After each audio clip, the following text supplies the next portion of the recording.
Hi friends, welcome back to our channel Sultana kitchen. இன்றைக்கி நம்ம வந்து ஆலு பரோட்டா தான் பண்ண போகிறோம். ரொம்ப சாஃப்டாக ஃப்ளஃபியாக எப்படி ஆலு பரோட்டா பண்ணுறதுன்னு பார்க்கலாம் வாங்க. நான் வந்து 4 உருளைக்கிழங்கு வந்து கட் பண்ணிவிட்டு குக்கருக்கு மாற்றிட்டேன். அது வாஷ் பண்ணிவிட்டு அதில் வந்து ஒரு கிளாஸ் ஃபுல்லாக தண்ணி ஊற்றிட்டு 3 to 4 விசிலுக்கு விட்டுட்டு குக்கர் மூடி வச்சுட்டு அப்படியே வந்து கையோட வந்து நான் வெங்காயமும் வந்து கட் பண்ணிக்கிறேன். ஏன்னா அந்த உருளைக்கிழங்கு வேகிற வரைக்கும் கட் பண்ணிக்கிட்டால் மற்ற வேலையும் சீக்கிரமாக முடிக்கலான்ட்டு நான் வந்து கட் பண்ண ஸ்டார்ட் பண்ணிட்டேன்.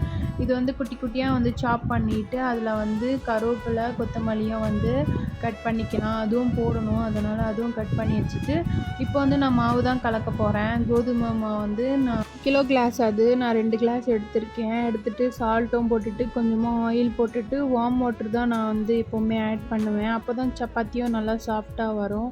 எப்போவுமே வார்ம் வாட்டரே போடுங்க, அப்போ தான் சப்பாத்தி நல்லா வந்து சாஃப்டாக இருக்கும். நான் வந்து கொஞ்சம் கொஞ்சமாக ஆட் பண்ணிவிட்டு நல்லா வந்து மிக்ஸ் பண்ணிக்கலாம். இதுதான் சாஃப்டாக ஆக்கிக்கணும். லாஸ்ட்டில் தான் எண்ணெய் போட்டு நல்லா மிக்ஸ் பண்ணிவிட்டு ஒரு 2 அடி அடித்தா நல்லா சாஃப்டாகிடும். எடுத்து வச்சுட்டு நம்ம வந்து அலுவை வந்து ரெடி ஆகிடுச்சி. நான் வந்து மிக்ஸ் பண்ணிக்கலாம். அதுவும் வந்து மேஷ் பண்ணிவிட்டு அதில் வந்து வெங்காயம், கொத்தமல்லி, கருவேப்பிலை, உப்பு, மஞ்சத்தூள், மிளகாய்த்தூள், கொஞ்சமாக வந்து கரம் மசாலாவும் போட்டுட்டு நல்லா வந்து என்ன தான் நம்ம வந்து கரண்டியில் மிக்ஸ் பண்ணாலும் கையில் மிக்ஸ் பண்ண மாதிரி வராது.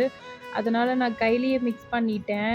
கரண்டியில் மிக்ஸ் பண்ணால் ஒழுங்காகவே மிக்ஸ் ஆக மாட்டேங்குதுன்ட்டு கையில் மிக்ஸ் பண்ணிவிட்டு நான் வந்து சப்பாத்தியை வந்து நல்லா வந்து கொஞ்சம் தின்னாக வந்து எடுத்து உருட்ட ஆரம்பிச்சிட்டேன். ஏன்னா அப்போ தான் நம்ம ஸ்டஃபிங் வைக்கும்போது ஈஸியாக இருக்கும். நான் கொஞ்சம் பெருசாக உருட்டினனால கீழே வந்து சப்பையாயிடுச்சு போல். உருட்டும்போது கொஞ்சம் வெளியில் வந்துருச்சு. நீங்கள் வந்து பண்ணும்போது கொஞ்சம் தின்னாகவே வச்சுட்டு பண்ணுங்கள். அப்போ தான் வந்து வெளியில் ஸ்டஃபிங் வராது. என் பொண்ணும் வந்து டிஸ்டர்ப் பண்ணிகிட்டே இருந்தான். அதனால தான் கொஞ்சம் சீக்கிரமாக பண்ணுறனால வெளியில் வந்துருச்சு. பேனில் வந்து மாற்றினோடனே கரெக்ட் ஆகிடுச்சி. மேலே வந்து கொஞ்சமாக பட்டரும் போட்டுக்கலாம், ஆயிலும் போட்டுட்டு நான் வந்து திருப்பி விட்டுட்டு வேறையும் வந்து ஊற்றி போட்டிருந்தேன். அதுவும் நல்லா தான் வந்திருந்தது. நான் ஆயில் தான் போட்டிருந்தேன். ஆயிலும் திருப்பி போட்டுட்டு நான் வந்து ஒன்று பண்ணுறதுக்குள்ளே ஒன்று வந்து கீழே பிடிச்சிக்குது. அதனால் சீக்கிரமாக போட்டுட்ருந்தேன். சூப்பராக வந்து ஆலு பரோட்டாவும் ரெடி ஆகிடுச்சி. சாப்பிடும்போது சூப்பராக இருந்தது. டேஸ்ட்டு செம்மையாக இருந்தது. இந்த வீடியோ உங்களுக்கு பிடிச்சிருந்தா லைக் பண்ணுங்கள், சப்ஸ்கிரைப் பண்ணுங்கள்.